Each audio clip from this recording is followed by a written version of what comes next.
Sous les arbres, à l'abri de la forêt d'Irati, les campeurs viennent ici chercher la fraîcheur et la tranquillité. On aime en fait tout ce qui est très sauvage, très nature. On est énormément nature et beaucoup rando.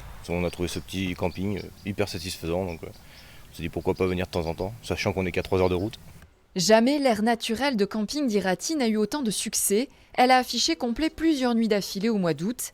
Les campeurs trouvent ici le minimum nécessaire, douche et sanitaire, mais rien de plus. Le côté simple, sans fioritures, sans excès, dans le respect de la nature, On pourrait presque oublier qu'on est aime dans bien. un camping.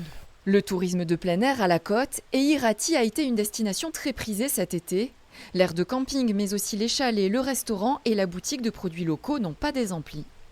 Cette année, on a remarqué qu'il y avait beaucoup de gens qui venaient pique-niquer. Et donc, voilà, c'était pour eux l'occasion de faire des achats de produits locaux. Je pense qu'il y a un changement de consommation là-dessus. Et beaucoup ont peut-être moins de pouvoir d'achat.